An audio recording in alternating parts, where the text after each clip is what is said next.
जोहार दोस्तों, आप सभी का स्वागत है आपके अपने YouTube channel all exam of Jharkhand में। आज हम इस वीडियो में बात करेंगे कि झारखंड जीके का जो घटनाक्रम के अनुसार पूरा झारखंड का इतिहास के बारे में हम लोग डेट बाय डेट देखेंगे दोस्तों, कि किस समय में कौन सी घटना हुई थी और यह घटना किस तरह से हमारे इतिहास के पन्नों में लिखा गया।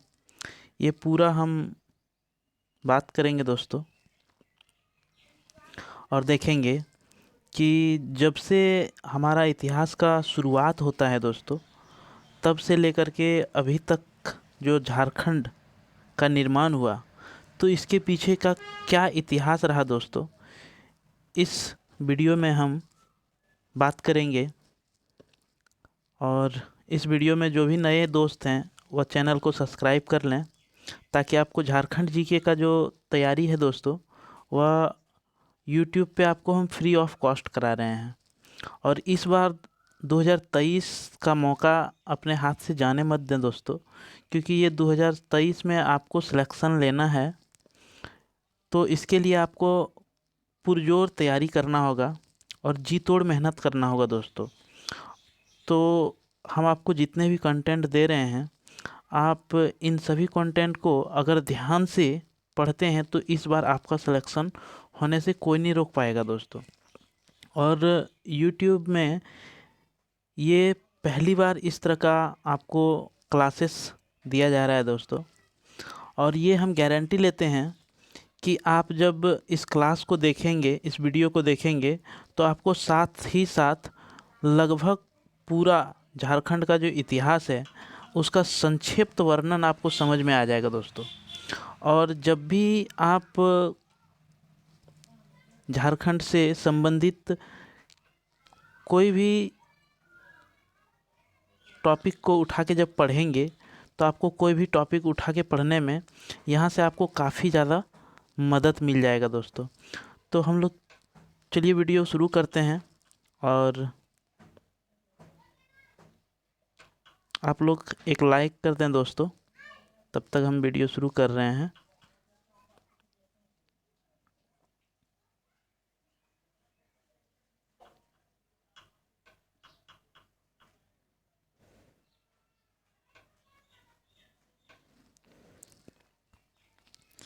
ये घटनाक्रम के अनुसार देखेंगे दोस्तों, तो सबसे पहले जो है दोस्तों, देखिए कि ईसा पूर्व, आप सभी जानते होंगे दोस्तों कि हमारे इतिहास में सबसे पहला जो है वो ईसा पूर्व का समय था। और ये बहुत सारे दोस्तों का ये सवाल होगा कि ईसा पूर्व आखिर होता क्या है। तो ईसा पूर्व में जो होता है दोस्तों, वह अगर मान लिया जाए 100 है, तो 100 में क्या होता है, 100 के बाद हम लोग जैसे गिनती गिनते हैं तो 101 ऐसे गिनती गिनते हैं। लेकिन कि ईसा पूर्व में क्या होता था दोस्तों, वह घटता था, यानी कि 100 के बाद 99 होता था दोस्तों। तो उसी कालखंड को ईसा पूर्व कहते हैं दोस्तों। ठीक है, तो हम लोग थोड़ा सा ईसा पूर्व के बारे में जानकारी देखेंगे, फिर हम लोग ईसा पूर्व में झारखंड से संबंधित क्या क्या महत्वपूर्ण बिंदु है, इस पर हम लोग चर्चा करेंगे। तो जैसे कि दोस्तों 6000 ईसा पूर्व से 4000 ईसा पूर्व, ये जो समय है दोस्तों, यहाँ पे असुरों का झारखंड में आगमन हुआ था दोस्तों। यानी कि क्वेश्चन आपको ये भी इस तरह से पूछ देगा कि झारखंड में असुरों का आगमन कब से माना जाता है, तो आपका उत्तर हो जाएगा 6000 ईसा पूर्व से 4000 ईसा पूर्व दोस्तों। ठीक है, अब हम लोग नेक्स्ट बिंदु पे बात करें दोस्तों, तो नेक्स्ट बिंदु है हम लोगों का कि 400 से 3000, 4000 से 3000 सिंहभूम क्षेत्र में तांबे की पहली बार उपयोग किया गया था। यानी कि तांबा का उपयोग पहली बार कहाँ किया गया था दोस्तों, सिंहभूम क्षेत्र में। और कब किया गया था, तो 4000 से 3000 ईसा पूर्व में। और 3000 से 2000 ईसा पूर्व कांस्य युग का झारखंड क्षेत्र से आरंभ होता है। ऐसा झारखंड के इतिहास में मिला हुआ दोस्तों कि 3000 से 2000 का जो ईसा पूर्व है उसमें कांस्य युग का आरंभ हुआ था। अगला हम लोग बात करें दोस्तों तो अगला है 2000 से 1000 ईसा पूर्व। इसमें झारखंड का लोह युग कहा गया दोस्तों। तो आपने देखा कि पहले जो है वह कांस्य युग बोला गया, फिर आपका लोह युग बोला गया दोस्तों। तो 2000 से 1000 ईस्वी को लोह युग, झारखंड का लोह युग कहा गया। इसके बाद 1500 ईसा पूर्व की बात करें तो 1500 ईसा पूर्व में नवपाषाण कालीन युग का आरंभ हुआ। नवपाषाण कालीन युग का आरंभ कब हुआ था? तो 1500 ईसा पूर्व में हुआ था दोस्तों। अब हम लोग नेक्स्ट बात करते हैं तो 1717 ईसा पूर्व पारसनाथ जैन धर्म के 23वें तीर्थकर को मोक्ष प्राप्त हुई थी। यानी कि 23वें तीर्थंकर जो थे उसको मोक्ष पारसनाथ की पहाड़ी पर मिला था। कब दोस्तों? तो 1717 ईस्वी को, जैन धर्म का। ठीक है दोस्तों। आगे है दोस्तों कि 600 ईसा पूर्व, 600 ईसा पूर्व जो है दोस्तों, 600 ईसा पूर्व झारखंड क्षेत्र में मुंडाओं का आगमन। सबसे पहले झारखंड में कौन आया दोस्तों? सबसे पहले झारखंड में असुर आया थे दोस्तों। असुर के बाद कौन आए दोस्तों? तो असुर के बाद आपका मुंडा आए। झारखंड क्षेत्र में मुंडाओं का आगमन, बौद्ध तथा जैन धर्म का व्यापक प्रभाव और असुर व मुंडाओं के बीच युद्ध। यानी कि 600 ईसा पूर्व में मुंडा आए दोस्तों झारखंड में, और असुर कब आए थे? तो 6000 से 4000 ईसा पूर्व में दोस्तों। इस पॉइंट को आप लोग याद रखेंगे दोस्तों, और बहुत ही ये इम्पोर्टेंट है दोस्तों। और इस तरह से आप पूरा झारखंड को अपने मुट्ठी में कर सकते हैं दोस्तों, और आपका दिमाग इतना फ्रेश हो जाएगा कि आप कोई भी जीके को जब ईस्वी से कोरिलेट करके पढ़ते हैं तो वह बहुत आसानी से आपको याद होता है दोस्तों। आगे हम लोग बात करते हैं दोस्तों 250 ईसा पूर्व राजा अशोक द्वारा बौद्ध धर्म के प्रचार प्रसार के लिए झारखंड क्षेत्र में रक्षित के नेतृत्व में दल भेजा। यानी कि बौद्ध धर्म का जो प्रचार प्रसार करने के लिए दोस्तों अशोक जो था दोस्तों वह बौद्ध धर्म को अपनाया था, और उस बौद्ध धर्म का प्रचार प्रसार के लिए झारखंड में रक्षित के नेतृत्व में एक दल भेजा था दोस्तों। ठीक है। अब हम लोग बात करते हैं ईस्वी से दोस्तों। ठीक है, ईस्वी, इसमें समय बढ़ते जाता है दोस्तों। तो 64 ईस्वी की बात है दोस्तों। 64 ईस्वी में नागवंशी राजा की स्थापना तथा फनी मुकुट राय द्वारा सुतियाम्बे की राजधानी बनाना। यानी कि सुतियाम्बे को राजधानी फनी मुकुट राय कौन था दोस्तों? वह नागवंशी शासक था, और उन्होंने अपना राजधानी कहाँ बनाया था? तो सुतियाम्बे में बनाया था दोस्तों। ठीक है। अगला पॉइंट है दोस्तों कि 335 ईस्वी से 540 ईस्वी झारखंड क्षेत्र पर समुद्रगुप्त का कब्जा, आटविक की युद्ध में हार। यानी कि ये समुद्रगुप्त जो राजा थे दोस्तों, उन्होंने झारखंड क्षेत्र में कब कब्जा किया? तो 335 से 540 ईस्वी तक उसका कब्जा रहा दोस्तों। और नेक्स्ट बात करते हैं दोस्तों 346 ईस्वी में क्या हुआ था दोस्तों? 346 ईस्वी में नागवंशी राजा प्रताप राय द्वारा राजधानी का स्थानांतर सुतियाम्बे से चूटिया कर दिया गया दोस्तों।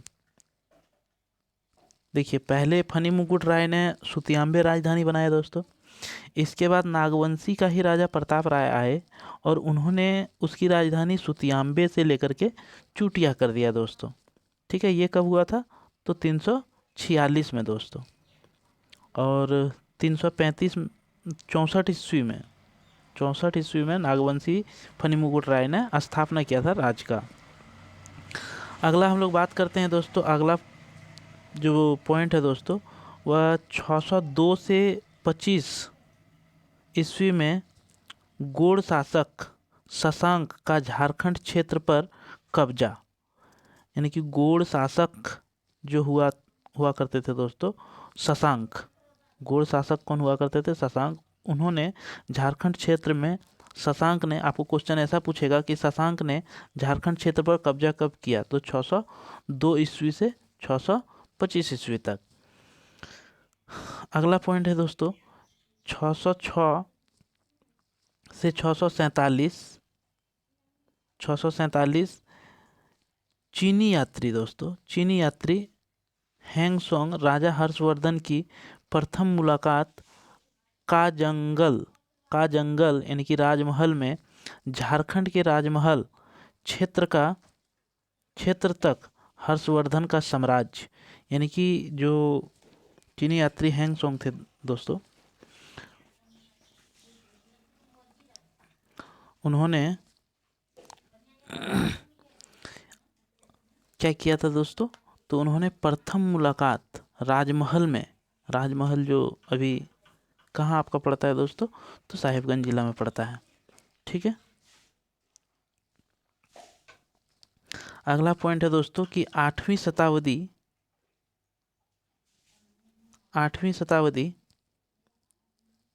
काशीनाथ सिंह के द्वारा सिंह राज का स्थापना।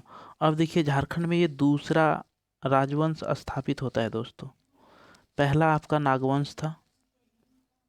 ठीक है। ये कब हुआ था? तो 64 ईस्वी में हुआ था दोस्तों। और इसका स्थापना किसने किया था? तो फनी मुकुट राय ने। और राजधानी कहाँ बनाया था? तो सुतियाम्बे बनाया था दोस्तों। अब दूसरा राज्य का स्थापना होता है जो कि 8वीं शताब्दी में होता है, और वह काशीनाथ सिंह ने सिंह वंश का स्थापना करता है। तो सिंह वंश का स्थापना किसने किया? तो काशीनाथ ने। और कब किया? तो 8वीं शताब्दी में दोस्तों। अगला पॉइंट है दोस्तों कि 1122 ईस्वी नागवंशी शासक भीमकर्ण द्वारा चुटिया के स्थान पर खुखरा को राजधानी बनाया। यानी कि सबसे पहले हम लोग देखे थे कि नागवंशी जो राजा था फनी मुकुट राय, उन्होंने सुतियाम्बे को राजधानी बनाया था।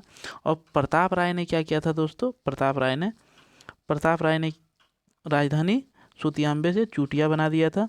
और फिर भीमकर्ण ने राजधानी क्या किया? चुटिया से खुखरा बना दिया दोस्तों। ठीक है। आगे हम लोग बात करते हैं दोस्तों।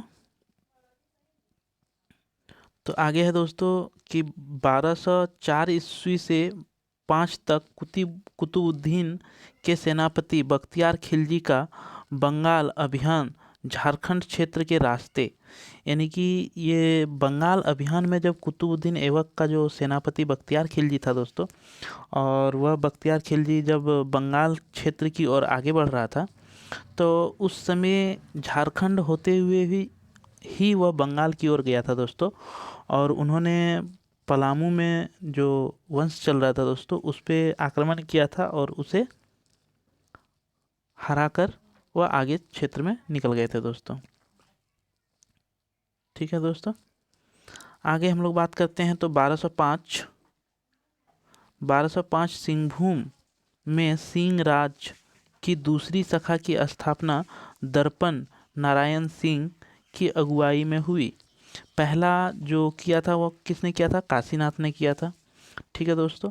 और दूसरा जो सिंह वंश का स्थापना किया जो कि सिंहभूम क्षेत्र में था दोस्तों, वह दर्प नारायण सिंह ने किया था दोस्तों। ये याद रखिएगा। अगला पॉइंट है दोस्तों 1206 ईस्वी में बख्तियार खिलजी का बंगाल पर आक्रमण। बख्तियार खिलजी कौन था दोस्तों? तो बख्तियार खिलजी कुतुबुद्दीन ऐबक का सेनापति था दोस्तों। और उन्होंने 1206 में क्या किया? बंगाल में आक्रमण कर दिया था दोस्तों। 1262 ईस्वी से 71 तक सिंह राज का दायित्व युधिष्ठिर पर, यानी कि दर्प नारायण का उत्तराधिकारी। दर्प नारायण जो था दोस्तों सिंहभूम क्षेत्र में जो सिंह वंश का स्थापना किया था, और इस सिंहभूम क्षेत्र में दर्प नारायण के बाद जो उसका उत्तराधिकारी बना दोस्तों, वह कौन बना? तो युधिष्ठिर पर बना दोस्तों, युधिष्ठिर बना। 1310 ईस्वी में छब्बू मलिक अलाउद्दीन खिलजी का सेनापति। छब्बू मलिक कौन था दोस्तों? तो ये अलाउद्दीन खिलजी का सेनापति था। और कुतुबुद्दीन ऐबक कौन था? तो बख्तियार खिलजी। ये सब बिंदु अक्सर एग्जाम में पूछे जाते हैं दोस्तों। के द्वारा नागवंशी राजाओं से कर वसूलना, यानी कि नागवंशी शासन जो यहाँ पे चलता था और सिंह वंश का शासन। अभी तो इतिहास में हम लोग दो ही शासन देख पाए हैं झारखंड में, कि दो तरह का शासन यहाँ पे राजवंश स्थापना हुआ था, और दो तरह के राजवंशों ने यहाँ पे राज कर रहा था। और पहले असुर आया दोस्तों यहाँ पे, इसके बाद फिर आपका मुंडा लोग आए थे दोस्तों। तो इस तरह से क्या हुआ कि छब्बू मलिक जो अलाउद्दीन खिलजी का सेनापति था दोस्तों, उन्होंने नागवंशी पर अपना क्या बोलते हैं, आक्रमण किया। आक्रमण करने के बाद उससे कर वसूलने का प्रस्ताव रखा दोस्तों। आगे हम लोग बात करते हैं दोस्तों। तो आगे है 1340 ईस्वी में मलिक मोहम्मद बिन तुगलक का सेनापति। मलिक कौन था दोस्तों? मोहम्मद बिन तुगलक। यही कुछ सेनापति जो है दोस्तों हमारे झारखंड में आक्रमण किए थे। तो ये सबको याद रखना बहुत ही महत्वपूर्ण हो जाता है दोस्तों। और यहाँ से आपको अगर झारखंड का इतिहास पूछेगा दोस्तों, तो आपको 100% यहीं से सवाल आपके बनेंगे दोस्तों। के द्वारा झारखंड के चाईचप क्षेत्र पर आक्रमण। ये मलिक जो था मोहम्मद बिन तुगलक का, इन्होंने कहाँ पे आक्रमण किया था दोस्तों? तो हजारीबाग के क्षेत्र में आक्रमण किया था। और इसी क्षेत्र में आक्रमण करके यहाँ का जो चाईचप जो क्षेत्र है दोस्तों, वो पूर्णतः अपने कब्जे में कर लिया था। तो दोस्तों अभी के समय में जो पढ़ाई है दोस्तों, आपको पढ़ाई थोड़ा सा स्मार्ट वर्क करना होगा दोस्तों। यानी कि आपको कम समय में ज़्यादा से ज़्यादा फ़ायदा आपको किस तरह से मिले, आपको इस वीडियो के ज़रिए आपको लगभग हम झारखंड जीके जो है दोस्तों, वह आपको हम ख़त्म कर देंगे। यानी कि झारखंड संबंधित जो इतिहास है दोस्तों, उससे आपको लगभग आपका एक भी प्रश्न कहीं से नहीं छूटेगा दोस्तों।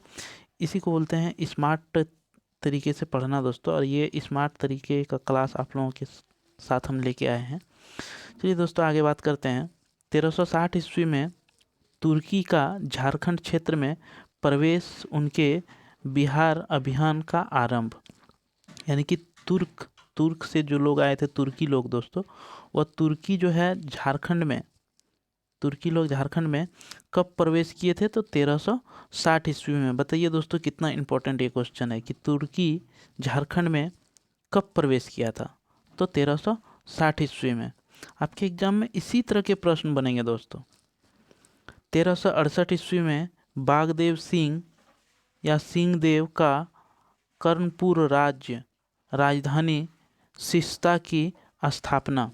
देखिए दोस्तों, ये जो है तीसरी बार आपके झारखंड में, अभी तक के जितना हम अभी आगे से पढ़ लिए उसमें से तीसरा जो ये बागदेव सिंह है और सिंहदेव, इन्होंने एक राजधानी का स्थापना किया, राजधानी बनाया सिस्ता को, जो कि कर्णपुरा राज्य का क्षेत्र में वो आता था दोस्तों।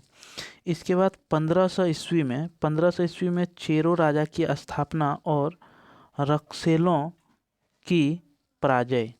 यानी कि चेरो वंश का स्थापना 1500 ईस्वी में हुआ था दोस्तों, और रक्सेल जो वंश था उसको चेरो वंश ने क्या किया था? उसको पराजय कर दिया था, हरा दिया था दोस्तों। 1510 ईस्वी में शेरशाह सूरी का झारखंड क्षेत्र पर आक्रमण। यानी कि 1510 ईस्वी में है, शेरशाह सूरी जो राजा थे उन्होंने झारखंड पर आक्रमण किया था। तो आपको क्वेश्चन पूछेगा कि झारखंड पर शेरशाह सूरी ने कब आक्रमण किया था? तो 1510 ईस्वी में दोस्तों। अब अगला है दोस्तों 1538 में ख्वाब खां द्वारा महारथ चेरो की युद्ध में शिकस्त, शेरशाह का बंगाल पर आक्रमण झारखंड के रास्ते। यानी कि झारखंड के रास्ते ख्वाब खां जो था वह झारखंड के रास्ते जा रहा था, जो कि शेरशाह सूरी जो था, इन्होंने जब झारखंड पे आक्रमण 1510 में किया, तो 1538 में बंगाल पे आक्रमण करने के लिए या झारखंड के रास्ते से जब जा रहा था दोस्तों, तो ख्वाब खां द्वारा महारथ जो चेरो चेरो वंश जो चल रहा था दोस्तों, तो उसके साथ इसका ख्वाब खां का क्या होता है कि युद्ध हो जाता है दोस्तों। और ये दोनों में काफ़ी क्या बोलते हैं, घमासान युद्ध होता है दोनों में दोस्तों। 1575 ईस्वी में मुगलों का झारखंड में प्रवेश, यानी कि अब आपको पूछेगा कि तुर्क कब आया था, तो 1360 में, ये याद रखेंगे दोस्तों। और मुगल मुगल जो झारखंड में प्रवेश किया था वो कब किया था, तो 1575 ईस्वी में मुगल साम्राज्य का यहाँ पे झारखंड में प्रवेश होता है दोस्तों। इसके बाद 1589 ईस्वी में अकबर की सेना का चेरो राजा पर आक्रमण। अकबर का जो सेना था दोस्तों, वह सेना के द्वारा आपका जो चेरो वंश चल रहा था झारखंड में, उन चेरो वंशों पर क्या करता है, वह आक्रमण कर देता है दोस्तों। 1592 ईस्वी में राजा मानसिंह का राजमहल को बंगाल की राजधानी बनाना, यानी कि बंगाल का जो राजधानी था दोस्तों, वह राजा मानसिंह ने क्या किया, राजमहल को बंगाल का राजधानी बना दिया। कब दोस्तों, 1592 ईस्वी में। 1605 ईस्वी में भागवत राय द्वारा मुगलों को सशक्त तथा राज्य का पुनर्स्थापन, यानी कि भागवत राय जो था दोस्तों, आपका जो यहाँ राजा था, उन्होंने मुगल का जो सेना लोग यहाँ पे झारखंड में आए थे दोस्तों, और काफ़ी हुड़दंग मचा के रखा था, और सभी क्षेत्रों को आक्रमण करके वह क्षेत्र पे अधीन कर रहा था दोस्तों, अपने अधीन कर रहा था। तो उसमें क्या किया था, जो भागवत राय था दोस्तों, उससे युद्ध में नहीं सका था, और मुगल सेना को इन्होंने पराजय किया था, और फिर से पुनः अपना राज्य का जो है वह स्थापना किया दोस्तों। तो ये 1605 ईस्वी में किया था दोस्तों।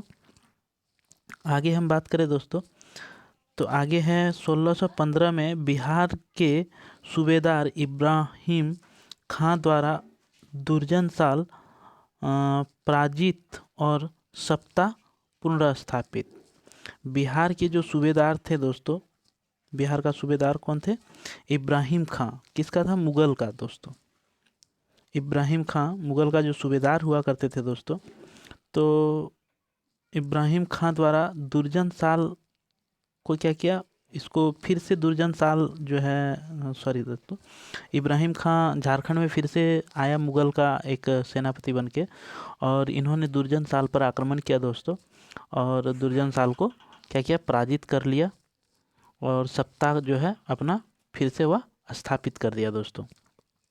क्योंकि मुगल तो पहले मुगल कब आए थे झारखंड में दोस्तों, तो मुगलों का आक्रमण 1575 में ही हो गया था, लेकिन कि बीच में फिर मुगलों का जो शासन था दोस्तों, वह कमज़ोर पड़ गया था, और फिर जब ये इब्राहिम खां आए, और इन्होंने फिर से झारखंड में अपना कब्जा कर लिया। 1628 ईस्वी में क्षेत्र पर पुनः दुर्जन साल का कब्जा, यानी कि दुर्जन साल ने क्या किया दोस्तों, फिर से 1628 में अपना जो है कब्जा अपने क्षेत्र में कर लिया दोस्तों। 1639 से 1640 ईस्वी में दुर्जन साल जो है वह मर जाता है। तो दुर्जन साल जो था दोस्तों, ये एक बहुत ही क्या बोलते हैं, प्रतापी राजा था दोस्तों, और यह अपना राजपाट जो है 2 बार चलाए दोस्तों, और इसका फाइनली 1640 ईस्वी में यह मर जाते हैं दोस्तों। इसके बाद 1641 ईस्वी में इश्ता खां का पलामू किले पर आक्रमण। इश्ता खां जो होते हैं दोस्तों बिहार का सूबेदार, उन्होंने क्या करता है कि पलामू में जो है आक्रमण कर देता है दोस्तों, और पलामू को जीत लेता है। और पलामू में एक जो पत्थर का दरवाज़ा हुआ करता था दोस्तों, और वह दरवाज़ा बहुत बड़ा और बहुत सुंदर था दोस्तों। तो उसको जो है इश्ता खां ने यहाँ से जब आक्रमण करके जीत लिया पलामू क्षेत्र को, तो यहाँ से उस दरवाजे को अपने साथ रथ में दोस्तों बिहार ले गया। 1642 ईस्वी में हेमंत सिंह द्वारा हजारीबाग में बादमा किले का निर्माण करवाया। तो आपके देखिए दोस्तों, इससे कितना क्वेश्चन बन सकता है। आपको तो ये पूछेगा कि बादमा किला कहाँ स्थित है, तो ये हजारीबाग में है दोस्तों। और बादमा किला का निर्माण किसने करवाया, तो हेमंत सिंह ने करवाया दोस्तों। और कब करवाया, तो 1642 में करवाया दोस्तों। तो इससे देखिए एक पॉइंट से आपको कितना प्रश्न आपका बन रहा है दोस्तों। आगे हम बात करें दोस्तों, तो आगे है 1643 ईस्वी में ज़बरदस्त खां का पलामू किले पर आक्रमण। ज़बरदस्त खां जो था दोस्तों, वह भी बिहार का एक सूबेदार हुआ करता था, और उन्होंने पलामू किले पर आक्रमण, मतलब फिर से आक्रमण, पहले तो इस्ता खान ने किया, फिर ज़बरदस्त खां ने कर दिया दोस्तों। इस्ता खान ने कब किया, तो 1641 में, और 1643 में ज़बरदस्त खान ने।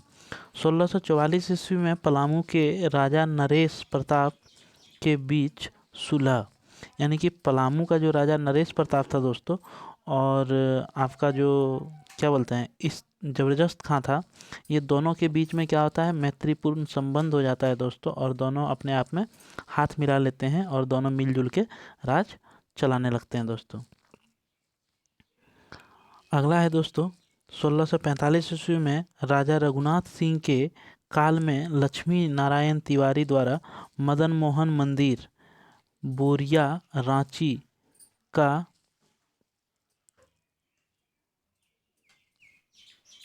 निर्माण करवाया दोस्तों। ठीक है, तो बोरिया मंदिर है दोस्तों रांची में, तो उसका निर्माण किसने करवाया था, तो रघुनाथ सिंह के समय दोस्तों, रघुनाथ सिंह जो था उसके समय लक्ष्मी नारायण तिवारी द्वारा मदन मोहन मंदिर, देखिए ये आपको बोरिया मंदिर, ये कौन सा मंदिर है दोस्तों, तो मदन मोहन मंदिर है, ये याद रखेंगे। बोरियो में जो मंदिर है दोस्तों वो मदन मोहन यानी कि कृष्ण भगवान का मंदिर है दोस्तों, और यह मंदिर का निर्माण आपका लक्ष्मी नारायण तिवारी ने करवाया था, तो 1645 ईस्वी में। और किसके काल में दोस्तों, तो राजा रघुनाथ सिंह के काल में। आगे हम लोग बात करें दोस्तों, तो 1658 ईस्वी में पलामू के मेदिनी राय का राज प्रारंभ। अब पलामू में जो है दोस्तों, वह मेदिनी राय जो था उसका राज पलामू में प्रारंभ हो जाता है, शुरू हो जाता है दोस्तों 1658 में।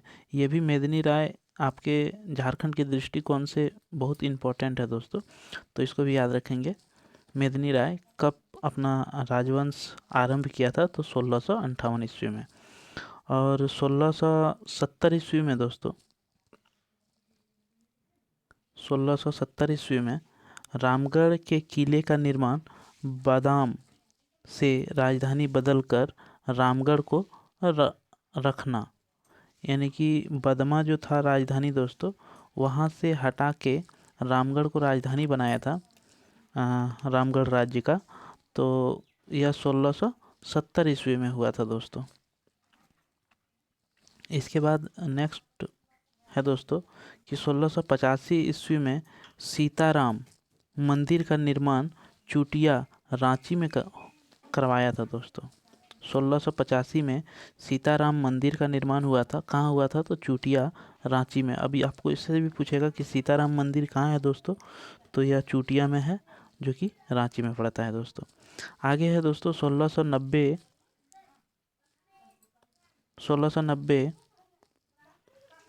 में राजा राम शाह नागवंशी का राज प्रारंभ, यानी कि नागवंशी जो राजा हुआ करते थे पहले, तो बहुत सारे राजाओं ने आक्रमण करके ध्वस्त कर दिया दोस्तों। इसके बाद फिर से ये राजा राम शाह ने फिर से वो नागवंश का प्रारंभ किया 1690 में दोस्तों। 1710 में फारूक सियर का राजमहल में आगमन। राजमहल क्षेत्र में जो है फारूक सियर जो दोस्तों उसका आगमन होता है, और वह 1710 ईस्वी में आता है। 1715 में राम शाह की मृत्यु के पश्चात यदुनाथ क्या होता है, गद्दी उसका संभालता है, यानी कि रामनाथ शाह ने जब पुनः नागवंश का जो शासन प्रारंभ किया दोस्तों, तो नागवंश शासन में यदुनाथ शाह राम शाह मर जाते हैं दोस्तों। इसके बाद उसके जगह पे गद्दी पर यदुनाथ शाह बैठते हैं दोस्तों। 1719 ईस्वी में रंजीत सेन चेरो राजा का तोरी पर कब्जा। रंजीत सेन जो था वह चेरो राजा था दोस्तों, और उन्होंने तोरी एक जगह है जहाँ पे अपना कब्जा कर लिया था। 1731 में शिवनाथ शाह की मृत्यु और उदयनाथ शाह का राज्याभिषेक, यानी कि शिवनाथ शाह मर जाते हैं और उसके जगह पे उदयनाथ शाह गद्दी पर बैठ जाता है दोस्तों। अगला 1733 में नवाब सुजालुद्दीन द्वारा अलीवर्दी खां को बिहार का सूबेदार नियुक्त करता है। बिहार का सूबेदार किसको अब नियुक्त करता है दोस्तों? तो नवाब सुजाउद्दीन के द्वारा अलीवर्दी खां को नियुक्त कर दिया जाता है बिहार का सूबेदार। आगे हम लोग देखते हैं दोस्तों, 1757 में राजमहल में सिराज उद्दौला की गिरफ्तारी हो जाता है। राजमहल क्षेत्र में सिराज उद्दौला है जो है दोस्तों, वो 1757 में यहाँ से उसको गिरफ्तार कर लेता है। अगला पॉइंट दोस्तों कि 1765 में संथाल परगना को ब्रिटिश शासन के अंतर्गत लाने हेतु सफल सैन्य अभियान, यानी कि 1765 ईस्वी में जो होता है दोस्तों, वह अंग्रेज़ों के द्वारा, अब तो यहाँ से अंग्रेज़ों का शासन, पहले तो राजाओं का शासन चल रहा था दोस्तों, अब अंग्रेज़ों का शासन जब आने लगा धीरे धीरे, तो संथाल परगना क्षेत्र में क्या हुआ, उस टाइम संथाल परगना क्षेत्र जो आता था वह भागलपुर डिवीज़न में आता था दोस्तों। तो भागलपुर डिवीज़न से ब्रिटिश का जो मतलब सैन्य अभ्यास किया जा रहा था, उस सैन्य अभ्यास में संथाल परगना में अपनी सेना भेजा था दोस्तों, इसको अपने अधीन क्षेत्र में करने के लिए।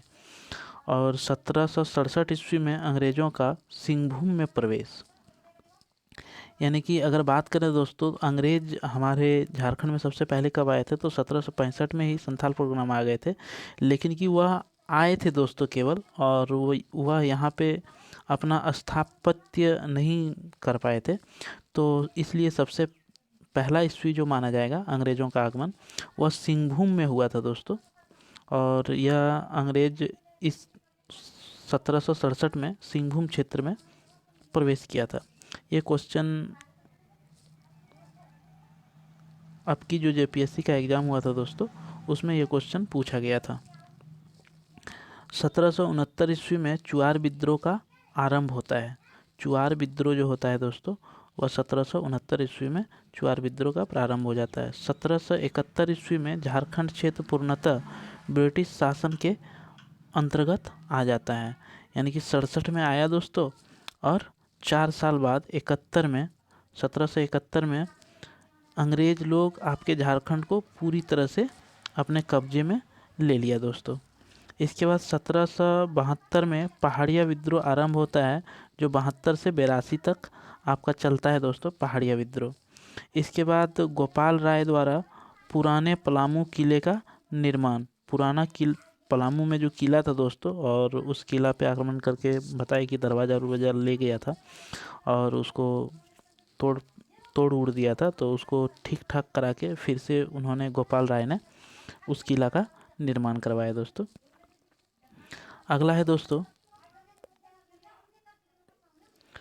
1789 में चतरा के प्रथम मुंशी की नियुक्ति, यानी कि चतरा में जो हुआ दोस्तों, चतरा जिला, वहाँ पे अंग्रेज़ों द्वारा पहली बार एक मुंशी का नियुक्ति किया गया दोस्तों, और मुंशी वहाँ पे बैठाया गया।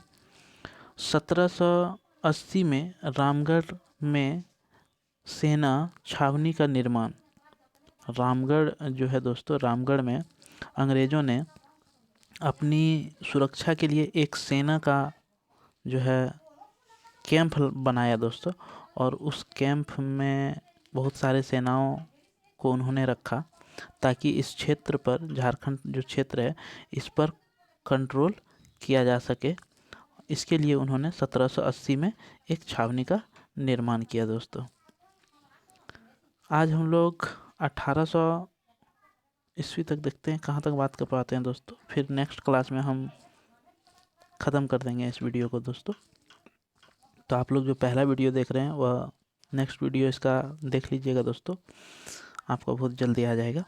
1781 ईस्वी में सर्वेश्वरी देवी का विद्रोह। सर्वेश्वरी देवी कौन था? झारखंड में एक महिला क्रांतिकारी थी दोस्तों, और उन्होंने विद्रोह कर दिया था।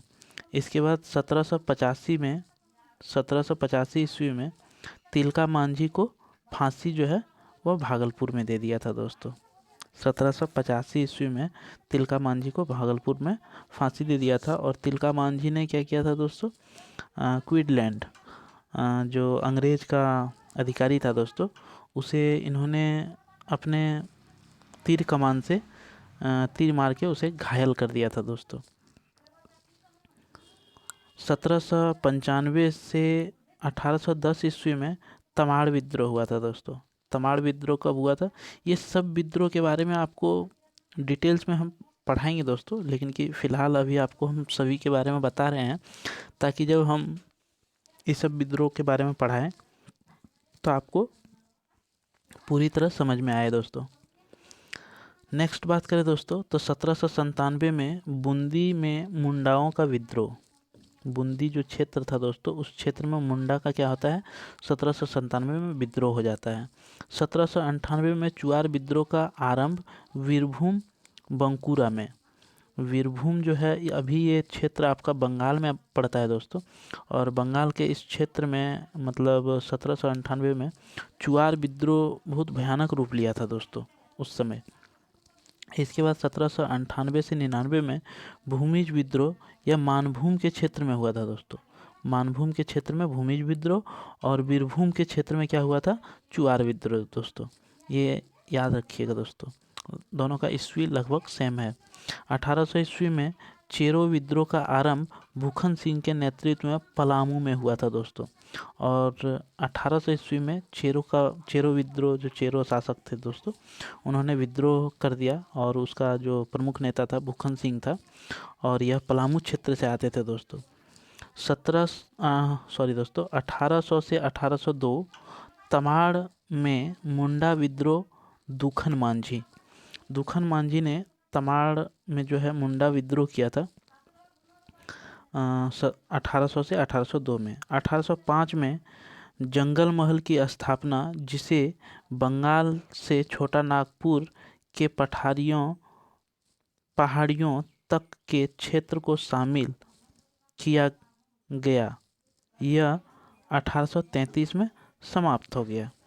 यानी कि जंगल महल जो है दोस्तों, जंगल महल जो कि बंगाल जो एरिया है दोस्तों, बंगाल का एरिया और छोटा नागपुर का जो पहाड़ी एरिया है दोस्तों, ये दोनों एरिया को जो नाम दिया गया अंग्रेज़ों के द्वारा, वह जंगल महल का नाम दिया गया। जंगल महल में इसको शामिल किया गया दोस्तों। और यह समाप्त कब हुआ था? तो 1833 में दोस्तों। 1805 में इसका स्थापना हुआ दोस्तों, लेकिन कि 1833 में इसको पुनः समाप्त कर दिया गया। इसके बाद आगे हम बात करें दोस्तों, तो आगे है 1806 ईस्वी में जमींदारी पुलिस की शुरुआत। यानी कि यहीं से आपका जमींदार, आपके झारखंड में जमींदार का शब्द या जमींदार की जो व्यवस्था है दोस्तों, वह 1806 ईस्वी से आपके झारखंड में देखा गया है। ठीक है, जमींदारी पुलिस का स्थापना हो गया दोस्तों।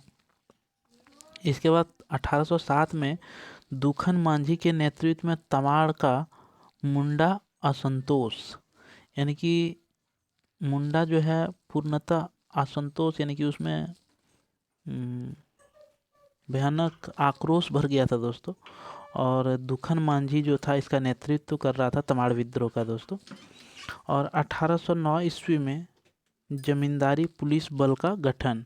पहले तो जमींदारों को पुलिस की शुरुआत हुआ दोस्तों 6 में, और 3 साल बाद उसका पुलिस बल का भी गठन कर दिया, यानी कि ज़मींदार के अंतर्गत उसके यहाँ 2-3 पुलिस का रहेगा दोस्तों उसके सुरक्षा में, क्योंकि वह ज़मींदारी से जो भी काम करेंगे तो उसके लिए उसको शासन करने के लिए पुलिस व्यवस्था दी गई। 1820 में तमाड़ में मुंडा कोल विद्रोह का अंत नेता रुगुदेव एवं कोंता मुंडा, यानी कि तमाड़ में जो था दोस्तों मुंडा के द्वारा कोल विद्रोह किया गया, और उस विद्रोह में जो नेता था वह रुगुदेव और कोंता मुंडा दोनों ये थे दोस्तों। 1820 से 1821 में हो विद्रोह हुआ था दोस्तों। हो विद्रोह कब हुआ था? तो वह 1802 से 1821 तक चला था दोस्तों ये विद्रोह। आगे हम बात करें दोस्तों, तो आगे जो है 1824 ईस्वी में दामिन एक कोह का गठन किया गया। दामिन एक कोह का जो स्थापना किया गया दोस्तों, यानी कि गठन किया गया अंग्रेज़ों को द्वारा, मतलब एक कमेटी बनाई गई। उस कमेटी का नाम जो था वह दामिन ये कोह था दोस्तों।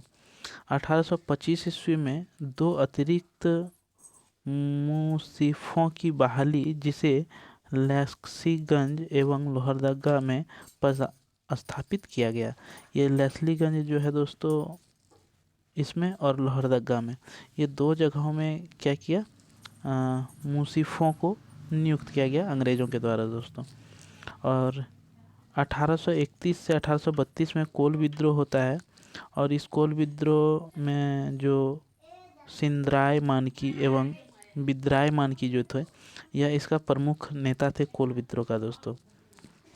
इसके बाद 1832 ईस्वी में सिल्ली गांव में बुद्धू भगत का विद्रोह होता है। 1832 में बुद्धू भगत का विद्रोह होता है। 32 से 33 में भूमिज विद्रोह होता है, जो कि नेता इसका गंगा नारायण होता है दोस्तों।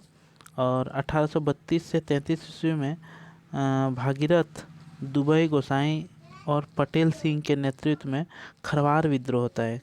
खरवार विद्रोह दोस्तों, ये आप लोग याद रखेंगे दोस्तों।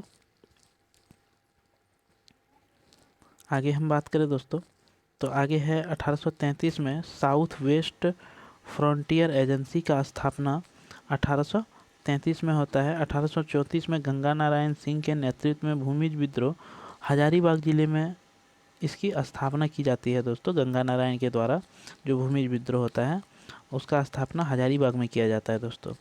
1837 में कोल्हान गवर्नमेंट स्टेट का गठन किया जाता है। 1837 में कोल्हान स्टेट गवर्नमेंट का गठन किया जाता है। इस क्षेत्र में विल्किंसन रूल लागू किया जाता है, और सिंहभूम राज्य की स्थापना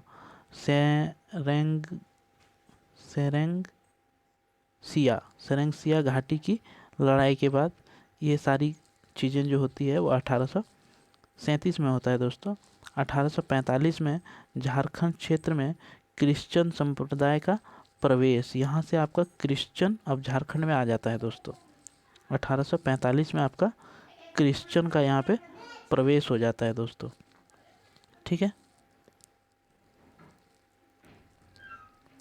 आगे हम बात करें दोस्तों, तो आगे जो है वह 1854 में एक्ट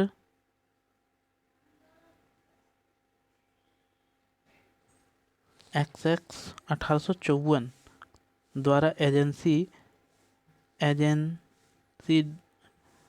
एडमिनिस्ट्रेशंस को समाप्त किया जाना, एजेंसी की शक्ति लोकल सरकारी पदाधिकारी जिन्हें आयुक्त कहा जाने लगा था उन्हें निहित करना, और उसके शासकीय शक्ति को लेफ्टिनेंट गवर्नर बंगाल के तहत निहित करना। इस क्षेत्र को नॉन रेगुलेशन क्षेत्र जारी रखा गया। इसका नया नाम छोटा नागपुर प्रमंडल था, यानी कि छोटा नागपुर प्रमंडल था, जिसके अंतर्गत वीरभूम, लोहरदगा, हजारीबाग, मानभूम, सिंहभूम और ट्रिब्यूटी क्षेत्र चंगभाखार, कोराय, सुरगुजा, जसपुर, गंगापुर, अरबोथमेथा, संथाल परगना के मोरगो मांझी और वीर सिंह मांझी का दिक्कू लोगों के विरुद्ध आंदोलन। ये इतना काम आपका जो हुआ था दोस्तों वह 1854 ईस्वी में हुआ था दोस्तों। सबसे पहले तो एक एजेंसी बना दोस्तों 1854 में। उस एजेंसी के द्वारा बहुत सारे जो लोकल शक्ति थे उसे को समाप्त करके क्या हुआ, बंगाल का जो गवर्नर जनरल हुआ करता था, लेफ्टिनेंट गवर्नर जनरल, उसके अधीनित जो है बहुत सारे कामकाज आ गए दोस्तों। और सब क्षेत्रों का क्या हुआ, फिर से गठन किया गया दोस्तों। ये 1854 ईस्वी में हुआ था। 1855 से 56 में संथाल विद्रोह हुआ था दोस्तों, और जिसका प्रमुख नेता सिद्धू कान्हू, चांद भैरव भी थे दोस्तों। और चांद भैरव दोनों बहन थी और सिद्धू कान्हू दो भाई थे दोस्तों। इन्होंने मतलब साल के पत्ता में अपना संदेश को लिख के घर घर तक पहुंचाया था और संथाल विद्रोह का आह्वान किया था। और ये लोग अपना विद्रोह में हुल हुल हुल बोलते थे दोस्तों। 1856 में पुलिस बल का स्थापना, यानी कि पुलिस बल का जो है 1856 में स्थापना होता है दोस्तों। और 1857 में झारखंड क्षेत्र में सिपाही विद्रोह नेता विश्वनाथ शाही, गणपत राय, शेख भिखारी, टिकैत उमराव सिंह, नीलांबर पीताम्बर, जयमंगल पांडे और नादिर अली आदि, ये सब क्या थे, 1857 का जो सेना विद्रोह हुआ था दोस्तों, वो सब का ये प्रमुख नेता थे दोस्तों।